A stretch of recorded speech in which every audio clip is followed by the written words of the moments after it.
حکیم لقمان کے دور میں ہر بے زبان کو زبان تھی۔ جڑی بوٹیاں خود بول کر حکیم لقمان کو بتا دیتی تھیں کہ ہم اس مرض کی دوا ہیں یا ہم سے اس مرض کی شفا ہے۔ اس حوالے سے ایک واقعہ مشہور ہے۔ ایک مرتبہ حکیم لقمان نے سمندر کا دوسرا کنارہ ڈھونڈنے کا ارادہ کیا۔ ان کے پاس ایک طوطا تھا جو ان سے باتیں کیا کرتا تھا۔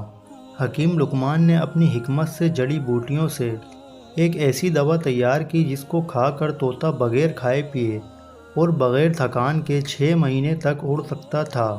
حکیم لقمان نے 2 گولیاں تیار کیں۔ ایک گولی طوطے کو کھلا دی اور دوسری گولی طوطے کے گلے میں باندھ دی اور طوطے کو نصیحت کی کہ اس گولی کو کھا کر تم بغیر کھائے پیے اور بغیر تھکان محسوس کیے 6 مہینے تک اڑ سکتے ہو، اور ساتھ ہی یہ نصیحت دی کہ تمہیں کہیں پر بھی بھوک اور پیاس لگے تو دوسری گولی کھا کے وہیں سے واپسی کا سفر پکڑ لینا اور آگے مت جانا۔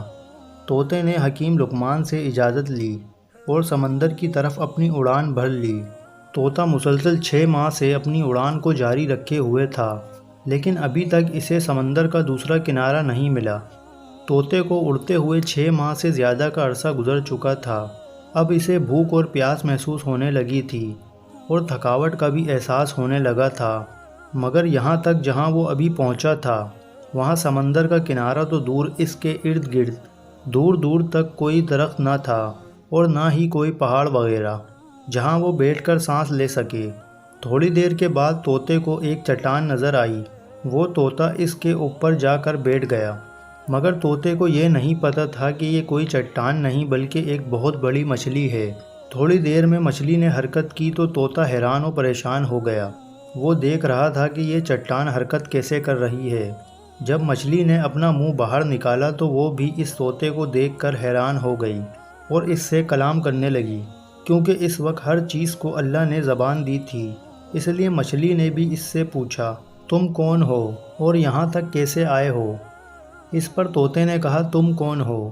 مچھلی نے کہا، میں اس سمندر کی مخلوق ہوں۔ تو طوطا بہت زیادہ حیران ہوا اور کہنے لگا، اللہ کی قسم، میں نے اپنی زندگی میں آج تک اتنی بڑی مچھلی نہیں دیکھی۔ طوطے نے کہا، میں حکیم لقمان کا طوطا ہوں۔ حکیم لقمان نے مجھے سمندر کا دوسرا کنارہ ڈھونڈنے کے لیے بھیجا ہے۔ میں نے بہت زیادہ سفر کیا، لگاتار 6 ماہ تک اڑتا رہا، لیکن ابھی تک سمندر کا دوسرا کنارہ نہیں ملا اور میں بہت تھک چکا ہوں اور اس سے آگے میں نہیں جا سکتا۔ کیا تم جانتی ہو کہ سمندر کا دوسرا کنارہ کہاں ہے؟ تو مچھلی نے کہا، تم یہاں تک کیسے پہنچے ہو؟ یہاں تو کوئی نہ درخت ہے اور نہ ہی کوئی پہاڑ جس کے اوپر بیٹھ کر تم سانس لے سکو۔ تو طوطے نے حکیم لقمان کا واقعہ اس مچھلی کو بتا دیا۔ تو مچھلی نے کہا، سمندر کا دوسرا کنارہ کہاں ہے یہ تو مجھے بھی معلوم نہیں، اور اس کو ڈھونڈنے میں تمہاری مدد نہیں کر سکتی، کیونکہ اگر میں اس سے آگے گئی تو سمندر میں اور بھی بہت ساری مچھلیاں ہیں جو مجھ سے بہت زیادہ بڑی بڑی ہیں۔ تو طوطے نے کہا، ٹھیک ہے، تم مجھے وہاں بھیج دو جہاں سے میں آیا ہوں۔ تو مچھلی نے کہا، میری پیٹھ پر بیٹھے رہنا، اور مچھلی نے کروٹ کو بدلا اور پلک جھپکتے ہی طوطے کو اس جگہ پر پہنچا دیا جس جگہ سے آنے میں اسے 6 مہینے لگ گئے تھے۔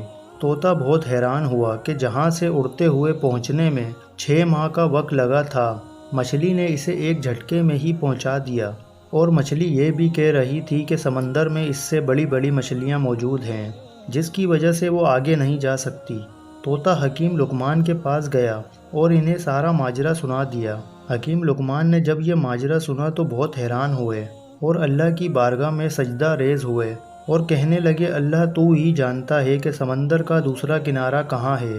بے شک تو ہی سب سے زیادہ جاننے والا ہے، بے شک تو ہر چیز پر قادر ہے، بے شک تو ہی بڑا رحمان ہے اور رحیم ہے۔ ناظرین، اس راز کا حکیم لقمان کو بھی پتہ نہیں چل سکا کہ وہ مچھلی کون سی تھی، اور اس طرح اس نے ایک جھٹکے میں کیسے 6 مہینے کا سفر طے کر لیا۔ ناظرین، امید ہے آپ کو ویڈیو اچھی لگی ہوگی۔ مزید ایسی معلوماتی ویڈیوز دیکھنے کے لیے ہمارے یوٹیوب چینل رمضان خان انفو کو لازمی سبسکرائب کریں اور بیل آئیکن ضرور پریس کریں۔ اللہ حافظ۔